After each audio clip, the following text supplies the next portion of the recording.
বাবা, তুমি এখানে আমাকে কি জন্য নিয়ে এলে? আরে তোকে এইখানে নিয়ে আসলাম, এই যে পুকুরটা দেখতে পাচ্ছিস, পুকুরটা দেখ ছোট ছোট পানাতে ভর্তি হয়ে গেছে, এই কচু গাছে ভর্তি হয়ে গেছে, আগাছায় একদম পুকুরের পাড়টা ভর্তি হয়ে গেছে। মাছ ধরতে অসুবিধা হবে। দুটো লোকও আমি করেছিলাম, কিন্তু সেই লোক দুটো আসে নাই গো। তাই আজ থেকে তুই এই কাজটাই লাগ। এইগুলো সব আগাছাগুলো পরিষ্কার কর, পানাগুলো পরিষ্কার কর, এগুলো সব করার জন্যই তোকে দেখাতে নিয়ে এসেছি আমি এইখানে। বাবা, এ তুমি কি বলছো? যে কাজ আমি জীবনে করিনি সে কাজ আমি কি করে করতে পারি? বিশাল রোদ উঠেছে, গরম করছে, তুমি বাড়ি চলো। হ্যাঁ, আর একটা কথা শুনে রাখ, এরপর থেকে তোকে বাড়ির মোটামুটি সমস্ত কাজই করতে হবে। যেমন বাজার হাট করে এনে দেওয়া, তোর মায়ের সঙ্গে কাজে একটু হাত লাগানো, আমার সঙ্গে একটু দিন মজুরে কাজে যাওয়া, এগুলো সবই তোকে এবার থেকে করতে হবে। বাবা, তোমার শরীরটা ঠিক আছে তো? তুমি তো আমাকে এরকম কথা জীবনে বলেনি, আজ কেন বলছো? আমার শরীর নিয়ে তোকে কিছু ভাবতে হবে না, আমার শরীর ঠিকই আছে। আর এই কথাগুলো তোকে কেন বলছি, আর কদিন পর থেকে তো তোকে এই সমস্ত কাজই করতে হবে, যাতে তোর হঠাৎ করে করতে কষ্ট না হয়। সেই জন্য এখন থেকেই অভ্যাস কর, সেই জন্যই তোকে এই সমস্ত কাজগুলো আমি করতে বলছি। এইসব কাজে অভ্যাস করে রাখবো, এইসব কাজ শিখবো? তোমার মাথাটা কি খারাপ হয়ে গেছে নাকি বাবা? কি আলফাল বকছো তুমি?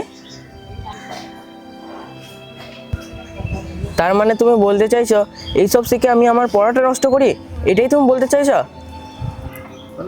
বাবা, তুমি হয়তো ভুলে যাচ্ছ আমার ইচ্ছা পড়াশোনা করে বড় কিছু হওয়ার। হ্যাঁ, কথাটা তুই বন্ধ বলিস নাই, কিন্তু তুই পড়াশোনা করিস কি? হ্যাঁ, করি তো। তুমি যখন বলো পড়তে বসতে, পড়তেও বসি। সময় মতন স্কুলে যাই, সময় মতন টিউশনে যাই। ও আচ্ছা, তাই বুঝি। তাহলে দেখ তো এইগুলো কি।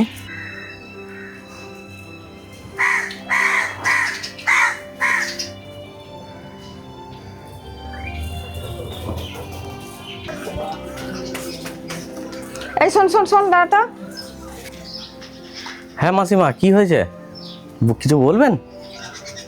তোর ছেলে কোথায় রে?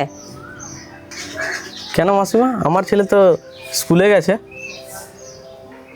তোর ছেলে স্কুল যায় নাই রে, আমি দেখলাম বন্ধুদের সঙ্গে মাঠে বসে আড্ডা দিচ্ছে। কি বলছেন মাসিমা, আপনার হয়তো কোথাও ভুল হচ্ছে। আমার ছেলে স্কুলে গিয়ে ফাঁকি দেওয়ার ছেলে তো নয়, ও মাঠে ফাঁকি দেয় না। আপনার মনে হচ্ছে কোথাও ভুল হয়েছে, আপনি ভুল দেখেছেন। না রে, আমি ভুল দেখি নাই, আমি ওই জন্য মোবাইলে রেকর্ড করে নিয়ে এসেছি। এই নে দেখ।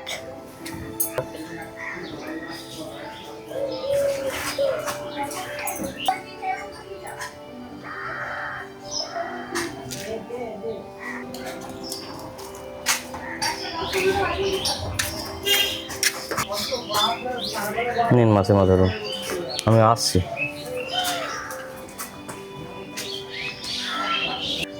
আমি তোকে স্কুল পাঠাই এইসব করার জন্যে? তুই আমাকে যখন যেটা চাস, আমার যত কষ্টই হোক, আমি তোকে এনে দিই। আর তুই এইগুলো করছিস স্কুলে গিয়ে, তুই তার এই প্রতিদান দিচ্ছিস?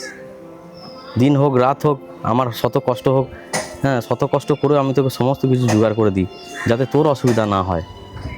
আর আমি সব সময় চাই যে তুই বড় হয়ে যেন আমার মতন এরকম দিনমজুর না হস। তুই পড়াশোনা করে উচ্চশিক্ষায় শিক্ষিত হয়ে বড় হ। আমি সমাজের চোখে সকলকে আঙুল দিয়ে দেখাতে চাই যে একজন দিনমজুর হলেও আমি অনেক কষ্ট করে আমার ছেলেকে কিন্তু দিনমজুর করি নাই, তাকে আমি অনেক উচ্চশিক্ষায় শিক্ষিত করেছি। এইটা কি আমার ভুল? এই চাওয়াটা কি আমার ভুল? তুই আমার এই পরিশ্রমের এই প্রতিদান দিচ্ছিস, বল? সরি বাবা, আমার ভুল হয়ে গেছে, এরকম আমি আর জীবনে করব না। যাক, তুমি যে তোমার এই ভুলটা বুঝতে পেরেছো, এটাই আমার কাছে অনেক। এই বয়সে এরকম একটু আধটু মজা সবাই করে, তবে ক্লাস ফাঁকি দেওয়ার মতন মজা কিন্তু করো না, আমি তোমাকে বারণ করব। কারণ তুমি নিজেকে ফাঁকি দেবে, তত তুমি নিজেই ফাঁকে পড়বে। আর আমি কোনো দিন চাই না যে আমার ছেলে হয়ে তুমি দিনমজুরের কাজ করো।